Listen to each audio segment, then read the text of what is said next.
같이 인사합니다. 사랑하고 축복합니다. 같이 고백합니다. 하나님이여 불쌍히 여기소서 나는 죄인입니다.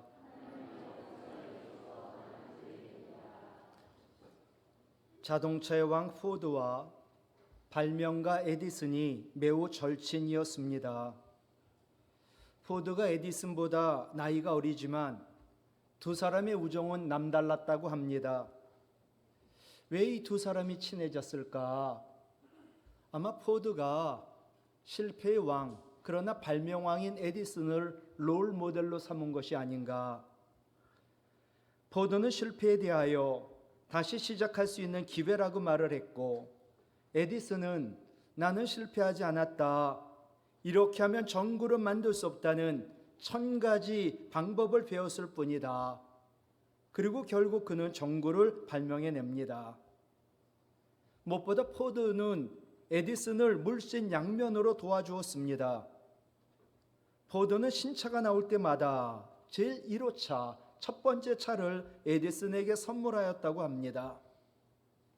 에디슨이 나이가 더 위니까 임종을 먼저 하게 되었는데 포드가 에디슨 아들에게 부탁합니다. 아들아, 아빠가 임종하실 때 마지막 숨을 병에 담아 나에게 달라. 얼마나 친했으면 그 에디슨의 마지막 호흡을 병에 담아 달라고 부탁했을까. 그래서 그 아들이 에디슨의 마지막 숨을 병에 담아 가지고 포드에게 전했다고 합니다. 포드는 에디슨의 그 숨을 늘 병에 담고 그것을 보며 영광과 그리고 창의력의 불을 끄지 않으려고 숨을 거둘 때까지 포드는 에디슨의 숨이 담아있는 병을 간직했다가 지금은 헨리 포드 기념관에 그 병이 보관되어 있다고 합니다. 포드는 에디슨 숨결을 통해 그의 영광과 창의력의 불꽃을 꺼뜨리지 않으려고 애를 써 그는 자동차의 왕이 되었습니다. 욥의 고백입니다. 욥기 27장 3절. 그가 고난당하고 엄청난 그 건강까지 여의치 않은 그럼에도 나의 호흡이 아직 내 손에 완전히 있고 같이 읽을까요? 하나님의 숨결이 아직도 내 코에 있느니라. 아멘. 하나님의 숨결이 바로 성령을 말합니다. 헨리 나우에는 하나님 숨결을 성령이라고 말했는데 포드가 발명왕 에디슨의 숨결을 간직하며 창조적인 기업가로 이 땅에 편리한 자동차를 발명해 내었듯이 교회는 하나님 숨결인 성령으로 말미암아 세상과 완전히 다른 그러나 세상을 치유하고 변화시키는 줄로 믿습니다. 오늘 말씀 첫 번째는 성령 충만한 사람, 바로 성령 충만한 사람의 모임이 교회죠. 성령 충만한 사람, 성령 충만한 교회는 고난에 대하여 세상 사람과 다릅니다. 고난에 대한 믿음이 다릅니다. 여러분, 우리가 예수 믿는다고 또 성령 충만하다고 박해와 고난이 없다고 생각하면 절대로 아닙니다. 성령 충만한 베드로와 요한이 나면서부터 앉은뱅이 걷지 못하는 자를 일으켜 세웠습니다. 그랬더니 박해를 받고 고난을 받고 감옥에 갑니다. 우리는 알아야 합니다. 성령 충만한 사람도 박해와 고난이 있다. 그러나 박해와 고난도 반드시 성령 충만한 우리에게는 유익함을 준다. 중요한 것은 성령 충만한 사람은 박해와 고난을 어떻게 생각하고 그것을 어떻게 대하느냐, 그것이 세상 사람과 다르고 중요합니다. 우리가 박해와 고난이 있을 때 내가 하나님 앞에 잘못한 것은 없나? 뒤돌아보고 생각하고 회개하는 것 참으로 좋습니다. 그러나 궁극적으로는 박해와 고난을 내가 어떻게 생각하고 그것을 어떻게 대하느냐가 참으로 중요합니다. 여러분, 박해와 고난이 있어요.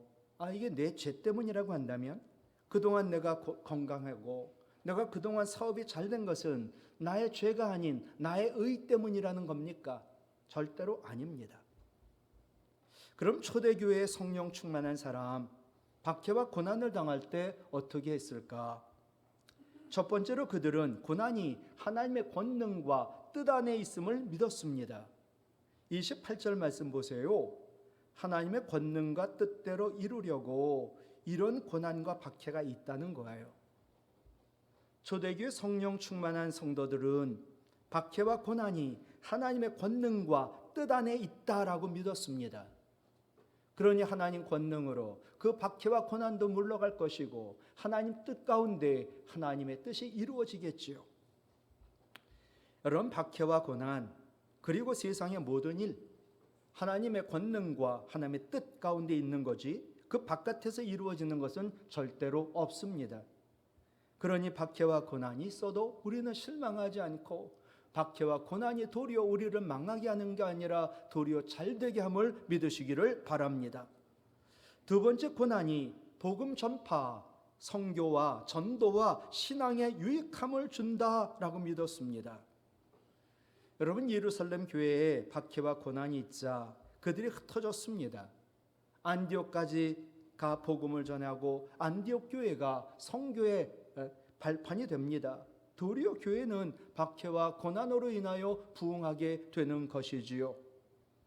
바울도 로마 감옥에 있을 때 로마 고관들을 만나고 복음을 그들에게 전하고 고관들 가운데 많은 사람들이 예수를 믿고 그것이 결국 300년 후에 로마를 기독교 국가로 만들었지요. 그래서 바울은 말합니다. 빌립보서 1장 11절, 내가 당한 일 박해와 고난이 도리어 복음 전파의 진전이 된 줄을 너희가 알기를 원하노라. 여러분, 성령 충만한 사람은요, 박해와 고난이 복음 전파의 진전이 된다. 선교와 전도에 도움이 된다. 그리고 우리 신앙에 유익함을 준다라고 믿습니다. 세 번째, 우리가 당하는 고난은 그리스도의 남은 고난에 우리가 동참한다고 믿는 거예요. 27절로 28절에 보면 베드로가 말합니다. 예수님을 너희가 십자가에 못 박았더니 이제는 우리를 박해하려고 이 성에 너희들이 모였구나 라고 말을 합니다. 즉 베드로하고 요한, 그들은 당하는 박해와 고난이 예수님이 당하신 고난에 계속 이어지는 거라고, 연계되어 있다라고 말을 합니다. 바울은 말하죠. 골로새서 1장 24절에 같이 읽을까요? 그리스도의 남은 고난을 그의 몸된 교회를 위하여 내 육체에 채우노라. 아멘. 그리스도의 남은 고난, 그것을 사도 바울은 자기의 몸에 채우려고 교회를 위하여 고난을 받는다는 거예요. 어떻게 내가 감히 예수 그리스도의 남은 고난에 동참하냐고 그는 영광으로 여겼습니다. 지난주 보내드린 묵상 말씀에 고린도후서 11장 말씀이 있어요. 고린도 교회에 침투한 거짓 교사들, 사도들, 그들이 자칭 그리스도의 일꾼이라고 자랑을 합니다. 그러자 사도 바울이 야, 말도 안 되는 소리 하지 마라. 성령 충만한 그리스도의 일꾼은 증거가 있어. 너희들이 그런 증거가 있니? 라고 그들에게 물어요. 첫 번째로 성령 충만한 그리스도의 일꾼의 증거는 고난이에요. 고린도후서 11장 23절에 바울이 그래요. 내가 복음 전하며 수고를 넘치도록 하고 옥에 갇히기도 너희들보다 더 많이 하고 매는 수없이 맞고 여러 번 죽을 뻔했다. 바울은 자신이 받은 고난을 쭉 나열합니다. 그러면서 거짓 사도들에게 너희들 그리스도를 위하여 이런 고난을 받은 적이 있냐라고 반문합니다. 성령 충만한 그리스도의 일꾼, 그들은 그리스도를 위한 고난의 흔적, 헬라어로 스티그마라고 하는 것이 있어요. 내가 성령 충만해요. 그리스도의 일꾼이에요. 그런데 그리스도를 위한 고난의 흔적이 없다면 그것은 참된 일꾼이 아닌 거예요. 흔적이 바로 우리들 얘기하면 훈장인 거죠. 성령 충만한 그리스도의 일꾼의 두 번째 증거는 교회를 위한 염려예요. 내가 성령 충만해요. 그리스도의 일꾼이에요. 우리에게 있는 게 뭐냐 하면 교회를 염려하는 거예요. 이어지는 고린도후서 11장 28절이지요. 아직도 날마다 바울이 그래요. 내 속에 눌리는 일이 있다. 그게 뭔 줄 아냐? 곧 모든 교회를 위하여 염려하는 거다. 그 교회가 제대로 지금 돌아가고 있을까? 그 교회 성도들이 믿음의 뿌리를 내리고 있을까? 우리를 얘기하면 코로나 바이러스로 지금 보이지 않는 김 집사님이 무슨 일이 있을까? 혼자 사는 그 권사님이 아프지는 않을까? 교회 성도들을 염려하는 것, 그게 성령 충만한 그리스도 일꾼의 증거라는 거예요. 여러분, 교인들 가운데 자살하는 사람 많은 거 아세요? 많아요.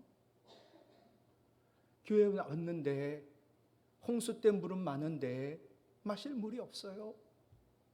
교회에서 늘 사랑 타령하는데 그냥 오면 인사, 아니면 어떨 땐 그냥 외면하고 지나가요. 그들은 외로워요. 슬퍼요. 아파요. 정말 교회 성도들을 위한 염려가 여러분에게 있나요? 성령 충만 그리스도 일꾼의 세 번째 증거는 약함을 자랑하는 거예요.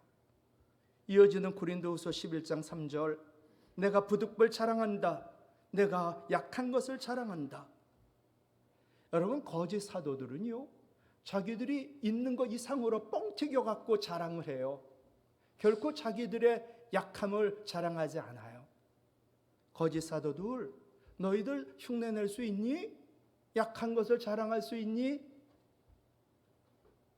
성령 충만한 바울은요, 약한 것들을 자랑하며 고린도후서 12장 10절에 내가 그리스도를 위하여 약한 것들, 그걸 자랑했어요.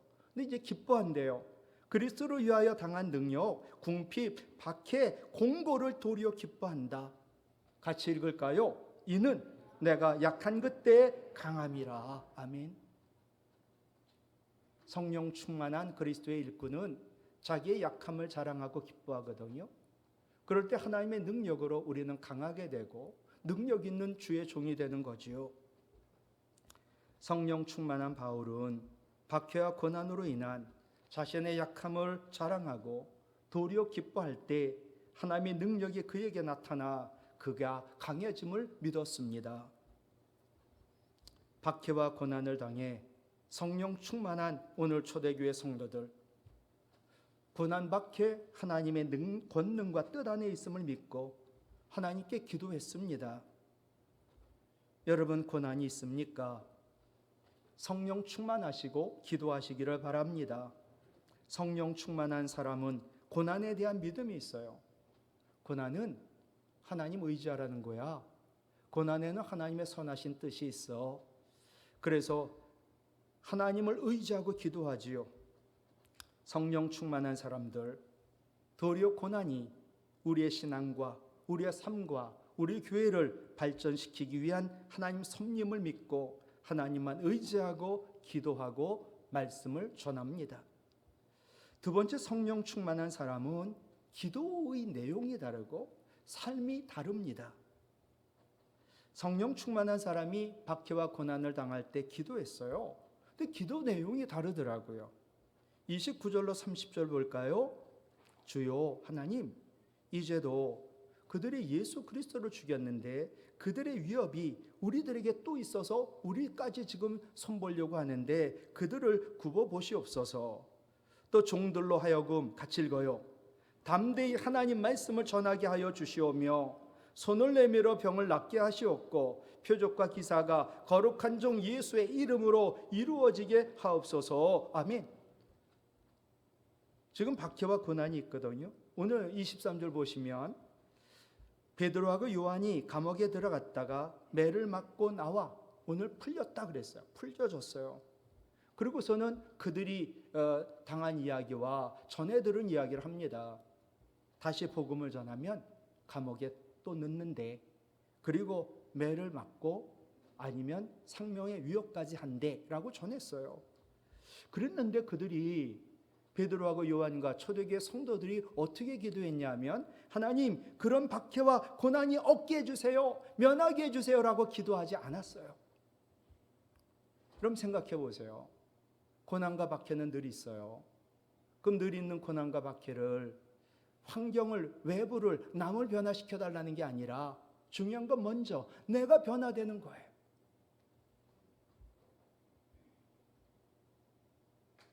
우리는 나 자신은 가만히 있고 남이 변화시켜달라고, 우리 남편이, 우리 아내가, 김 집사가 이 말씀 듣고 변화시켜달라고, 나는 그대로 있고, 그리고 나의 주변 환경만 바꾸어달라고 우린 기도해요. 이거는 잘못된 기도예요. 먼저 내가 변화돼야 돼요. 성령 충만한 초대교회 성도들 기도는 완전히 달랐어요. 첫 번째, 박해와 고난이 있어도 환경의 변화를 기도하지 않았어요. 하나님, 박해와 고난 가운데 우리가 어떻게 할까요? 라고 기도했어요. 성령 충만한 초대교회 성도들, 박해와 고난을 없애달라고 기도하지 않았습니다. 박해와 고난을 겁내지 않고 담대하도록 우리를 바꾸어 달라고, 믿음을 달라고, 나를 변화시켜 달라고 기도했습니다. 그래야지 다시 고난과 박해가 와도 이길 수 있지 않겠습니까? 그 다음에 하나님 환경도 바꿔주시고 또 나를 박해하는 자의 마음까지 바꿔주시는 거예요. 순서가 그래요. 박해와 고난 늘 있을 건데 겁내지 않게 하시고 늘 담대하도록 믿음을 달라고, 믿음의 사람, 능력 있는 그리스도인 되게 해달라고 기도했지요. 이것이 바로 성령 충만한 사람의 다른 사람과 같은 다른 기도의 내용이에요. 두 번째, 그들은 박해와 고난 중에 담대히 하나님 말씀 전하게 해달라고. 이게 핵심이에요. 지금 고난과 박해가 있어요. 고난과 박해 없애주세요가 아니에요. 고난과 박해 중에도 하나님 말씀 전하게 해주세요. 전도하게 해주세요. 선교하게 해주세요라고 기도했어요. 이것이 바로 성령 충만한 사람의 목적 있는 삶이요, 목적 있는 기도예요. 세 번째 기도했죠.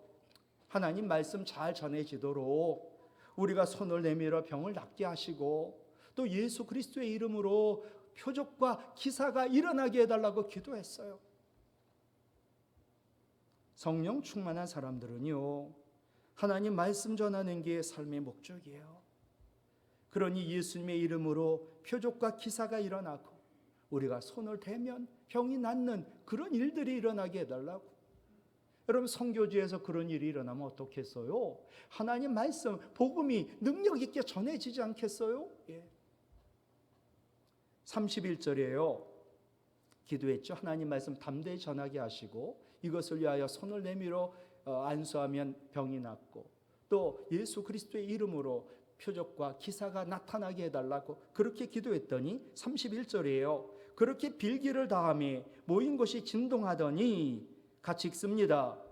거기 모인 무리가 다 성령 충만하여 진짜로 담대히 말씀을 전하게 되더라. 아멘. 여러분 보세요. 내가 하나님 말씀 전하겠다고 기도하면요, 하나님 말씀 전하는 데 필요한 것을 하나님은 제공해 주세요. 제일 먼저가 성령 충만이에요. 또 복음을 전하고 말씀 전하는 데 필요하면 건강도 주세요. 물질도 주세요. 사업도 주세요. 직장도 주세요. 필요하면. 성령 충만의 목적은 잘 먹고 잘 살고 내가 그래도 능력 있는 그리스도인이라고 자랑하기 위함이 아니에요. 인생이, 신앙이 잘 되는 데 있지 않아요. 성령 충만의 목적은 하나, 담대히 하나님 말씀을 전하는 데 있어요. 전도와 선교에 있어요. 담대히 하나님 말씀 전하게 해달라고. 그렇게 기도했더니 하나님 말씀 전하는 데 필요한 성령이 충만해지더라. 하나님, 제가요 돈이 필요하거든요. 돈 벌게 해주세요라고 기도했더니 돈 벌게 안 해주시더라고요. 하나님, 제가요 주의 일 많이 하고 싶어요 라고 기도했더니 주의 일에 필요한 돈을 주셨다는 말이에요. 여러분, 성령과 성령 충만은 하나님의 은사요, 하나님 선물이에요. 초대교회 성도들 선물 그 자체를 구하지 않았어요. 성령 주세요, 성령 충만케 해주세요가 아니라 다만 하나님 말씀 담대히 전하게 해달라고 그들이 기도하자 하나님 말씀 전하는 데 필요한 성령 충만을 먼저 주신 거지요.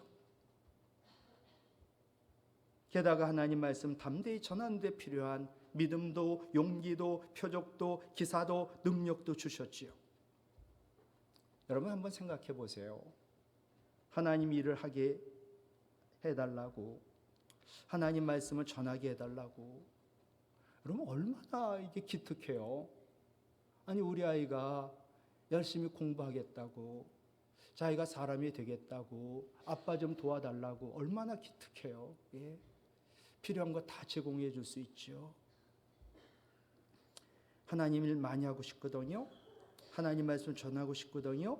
그렇게 기도하면 하나님 그에 필요한 성령도 주시고 지혜도 주시고 건강도 주시고 재물도 주시고 그에 필요한 것들을 주시지 않겠어요.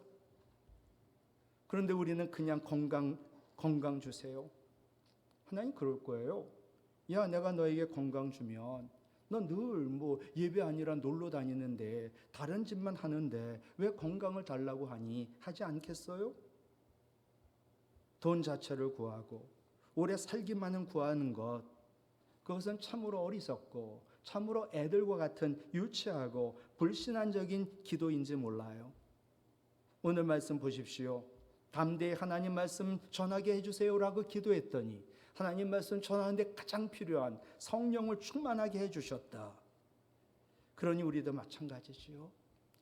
건강 자체를 위하여, 재물 자체를 위하여 기도하거나 오래 살게 해달라고 기도할 것이 아니라 하나님 영광을 위하여 하나님 말씀을 전하고 주의 일에 힘써 일할 수 있도록 해달라고 기도하면 하나님 필요한 성령을 주시고, 건강이 필요하면 건강도 주시고 재물이 필요하면 재물도 주시지 않겠습니까? 성령이 충만한 사람은 삶 자체도 다릅니다. 여러분 성령은요, 내 안에서 나를 지배하고 또 우리 연약한 우리를 도우시지요. 그래서 하나님 말씀을, 즉 복음을 담대히 전하게 하시는 것이 성령이 하시는 일이지요. 오늘 본문 앞에 사도행전 4장 8절에 보면 베드로가 성령이 충만하여 사내들인 공회 앞에서 칼의 시퍼런 칼 앞에서 그가 목숨을 내놓고 말씀을 전합니다. 성령 충만하다는 것의 뜻이 무엇일까요? 성령 충만했어요. 성령이 나를 완전히 지배하고 있어요. 말씀드렸죠? 사도행전 5장 32절 같이 읽어요. 하나님이 자기에게 순종하는 사람들에게 주신 성령. 하나님 말씀에 순종하잖아요. 그럼 하나님이 성령을 주세요. 말씀 전해라, 전했지요. 기도해라, 기도했지요. 회개해라, 회개했지요. 성령을 사모해라, 사모했지요. 그렇게 순종했더니 성령을 주신단 말이에요. 하나님은 고난이 있어도 하나님께 순종하는 사람들에게 성령을 주십니다. 성령이 충만하면 하나님께 순종해 말씀을 전하게 되고 또 말씀을 전하게 되면 또 성령을 충만하게 받는 거예요. 그러니까 이게 계속 원과 같아요. 말씀을 전하겠다고 하면 성령 충만하게 하고, 성령 충만하면 하나님 말씀에 순종해 갖고 또 말씀을 전하고, 또 성령 충만하면 순종해 말씀을 전하고, 또 성령 충만해지고 계속 도는 거지. 그런데 성령만이 아니라 말씀을 전하는 데 필요한 모든 것을 필요할 때마다 채워주신다는 거예요. 복음서에 예수님 제자들 알죠?